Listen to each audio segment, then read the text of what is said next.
ശ്രീജാസ് ക്രിയേഷൻസിലേക്ക് എല്ലാവർക്കും സ്വാഗതം. നമ്മൾക്കിപ്പം കൊടും ചൂടല്ലേ, അപ്പോൾ ഈ ചൂട് സമയത്തും എ സി ഇല്ലാത്തവർക്കും എ സി പോലെ തന്നെ റൂം തണുപ്പിക്കുന്നതിനുള്ള അടിപൊളി ടിപ്സും അല്ലാതെ 2 ടിപ്സുമായിട്ടാണ് ഞാൻ വന്നിട്ടുള്ളത്. അപ്പോൾ വീഡിയോ ഫുള്ളായിട്ടും കാണണേ. വീഡിയോയിലേക്ക് പോകാം. നമ്മുടെ വീട്ടിൽ നെയ്യൊക്കെ വാങ്ങിക്കുമ്പോഴത്തേക്കും നെയ്യ് പെട്ടെന്ന് നമ്മൾ എടുക്കുന്ന സമയത്ത് ഫ്രിഡ്ജിൽ നിന്ന് നമ്മൾ എടുക്കുമല്ലോ, എടുക്കുന്ന സമയത്ത് കട്ട പിടിച്ചിരിക്കത്തില്ലേ. അപ്പം നമുക്ക് പെട്ടെന്ന് നെയ്യ് കുറച്ച് മതിയായിരിക്കും, അത് എടുക്കേണ്ട ഉരുക്കേണ്ട ആവശ്യമില്ലല്ലോ. അപ്പൊ അതിനായിട്ടുള്ള പെട്ടെന്ന് നമുക്ക് ആവശ്യത്തിനൊന്ന് ഉരുക്കിയെടുക്കാനുള്ള ടിപ്പാണ്. ഗ്യാസ് ഒന്ന് കത്തിച്ചു കൊടുത്തിട്ടുണ്ട്. അപ്പം ഞാനൊരു സ്പൂൺ ഒടിച്ച് ഞാൻ സ്പൂണ് നന്നായിട്ടൊന്ന് ചൂടാക്കിയാണ്. അപ്പം നന്നായിട്ട് സ്പൂണ് ചൂടാക്കണം. സ്പൂൺ ചൂടാക്കുമ്പോൾ കൈയൊന്നും പൊള്ളാതെ സൂക്ഷിച്ചു വേണം.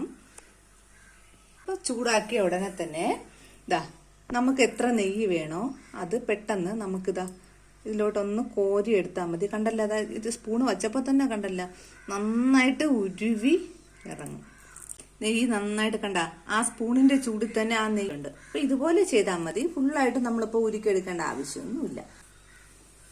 നമ്മുടെ വീട്ടില് മുട്ട വാങ്ങിക്കുമ്പോഴത്തേക്കും മുട്ടത്തോടുകൾ നമ്മളെല്ലാവരും വലിച്ചെറിയാണ് പരിപാടി. അപ്പോൾ അങ്ങനെ ചെയ്യേണ്ട. മുട്ടത്തോട് കൊണ്ട് നമുക്ക് ഒരുപാട് പ്രയോജനങ്ങളുണ്ട്. അപ്പം ഞാനിപ്പോൾ ഇവിടെ കുറച്ച് മുട്ടത്തോട് എടുത്തേക്കാണ്. അപ്പം ഞാനിത് നന്നായിട്ടൊന്ന് ആദ്യം ഒന്ന് വെള്ളം വെച്ചൊന്ന് കഴുകി എടുത്തായിരുന്നു. അതിനുശേഷം ഞാൻ ഈ മുട്ടത്തോടിലോട്ട് നിറയെ കുറച്ച് വെള്ളം ഒഴിച്ചു കൊടുക്കുകയാണ്.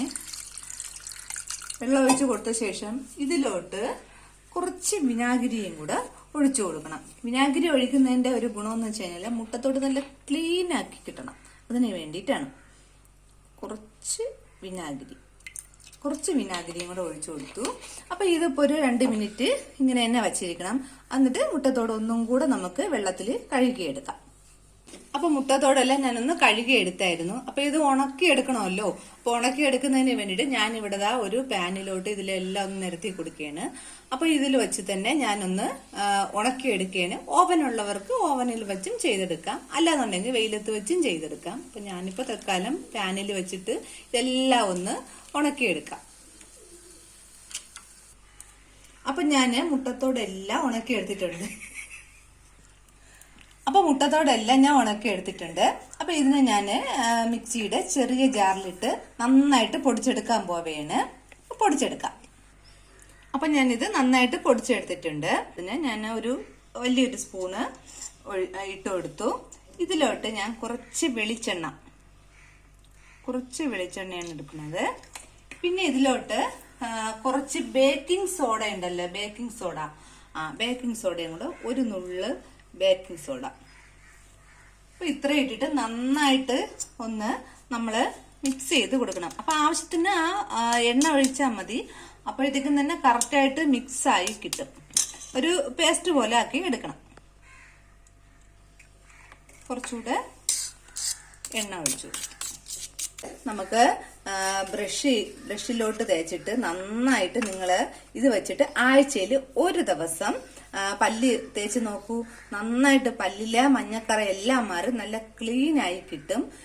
ഇത് നല്ല എഫക്റ്റ് ഉള്ള സാധനമാണ്. പക്ഷെ ആഴ്ചയിൽ ഒരു ദിവസമേ ഇത് തേക്കാൻ പാടുള്ളൂ. ബേക്കിംഗ് സോഡയൊക്കെ നമ്മൾ ഇട്ടിരിക്കുന്നതല്ലേ, അതുകൊണ്ട്. അപ്പം ഇതുപോലെ എല്ലാവരും ഒന്ന് ചെയ്ത് നോക്കണേ. ഞാനിവിടെ ഒരു ഗ്ലാസ് തിളപ്പിച്ചാറ്റിയ വെള്ളം എടുത്തിരിക്കുകയാണ്. ഇതിലോട്ട് ഞാൻ ഒരു സ്പൂണ് ഇതിന്റെ ആ മുട്ടത്തോട്ട് പൊടിച്ചതിന്റെ ഇത് ഇട്ട് കൊടുക്കണ്. ഇത് നന്നായിട്ട് ഒന്ന് ഇളക്കി കൊടുക്കണം. ഇത് വന്നിട്ട് എല്ലാ ദിവസവും രാവിലെ വെറും വയറ്റിൽ ഇത് കുടിക്കുന്നത് വളരെ നല്ലതാണ്. കാരണം എന്ന് വെച്ച് കഴിഞ്ഞാല് കാൽസ്യത്തിന്റെ കുറവുള്ളവർക്ക് ഇത് നല്ല എഫക്റ്റ് ഉള്ള ഒരു ഡ്രിങ്ക് ആണ്. അപ്പോൾ ഇതും ആഴ്ചയിൽ ഒരു ദിവസം നിങ്ങൾ ഒന്നിടവിട്ടായാലും കുഴപ്പമില്ല, ഇതുപോലെ ഒന്ന് കുടിച്ചു നോക്കണം. പിന്നെ ഡോക്ടർമാരുടെ ഒരു അഭിപ്രായം കൂടെ അറിഞ്ഞ ശേഷം കുടിക്കുന്നത് വളരെ നല്ലതാണ്. പക്ഷെ ഇത് കാൽസ്യം കുറവുള്ളവർക്ക് നല്ല എഫക്റ്റുള്ള ഒരു ഡ്രിങ്ക് ആണ്.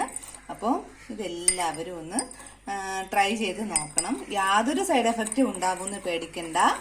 അപ്പൊ ഇതിൽ മുട്ടയുടെ സ്മെല്ലൊന്നും വരത്തില്ല. കാരണം മുട്ടത്തോട് നന്നായിട്ട് ക്ലീൻ ചെയ്ത് പൊടിച്ച സാധനമാണ്. ഡോക്ടറുടെ ഒരു അഭിപ്രായം ചോദിച്ചിട്ട് കുടിക്കുന്നത് നല്ലതാണ്. അപ്പൊ നമുക്കിപ്പോ ചൂട് സമയമാണല്ലോ, അപ്പൊ നമുക്ക് AC ഒന്നും അധികം ഉപയോഗിക്കേണ്ട ആവശ്യമില്ല. അല്ലാതെ തന്നെ റൂം നന്നായിട്ട് AC പോലെ തണുപ്പിച്ചെടുക്കാൻ പറ്റും. അപ്പൊ അതിനായിട്ട് ഫാൻ നല്ല ഫുൾ സ്പീഡിൽ ആദ്യം ഒന്ന് ഓൺ ആക്കി ഇടണം. അതിനുശേഷം നന്നായിട്ട് നിറച്ച് വെള്ളം എടുത്തിട്ടുണ്ട്. അപ്പൊ ഈ വെള്ളം ഞാന് ഈ റൂമിന്റെ താഴെ ഒന്ന് വെച്ചു കൊടുക്കണേ. അപ്പൊ ഇതിവിടെ വെച്ച ശേഷം ഞാൻ ജനാലയും വാതിലും എല്ലാം അടച്ചിടയാണ്. എന്നിട്ട് നിങ്ങള് കുറച്ച് ഒരു അരമണിക്കൂർ കഴിഞ്ഞിട്ട് കിടക്കുന്ന സമയത്ത് റൂമിലോട്ട് വന്നു കഴിഞ്ഞാൽ റൂം നല്ല തണുപ്പായിരിക്കും. സത്യം പറഞ്ഞാൽ ഫാനിന്റെ ആവശ്യം പോലും വരത്തില്ല. ഇതിൽ നിന്ന് തന്നെ റൂം നല്ല കൂളായി കിട്ടും. അപ്പോൾ എല്ലാവരും ഇതുപോലെ ഒന്ന് ചെയ്തു നോക്കണം. അപ്പോൾ ഈ വീഡിയോ ഇഷ്ടപ്പെടുകയാണെങ്കിൽ ലൈക്ക് ചെയ്യണം, എൻ്റെ ഈ കുഞ്ഞു ചാനൽ സബ്സ്ക്രൈബ് ചെയ്യണം, സപ്പോർട്ട് ചെയ്യണം, ഷെയർ ചെയ്യണം. Thanks for watching.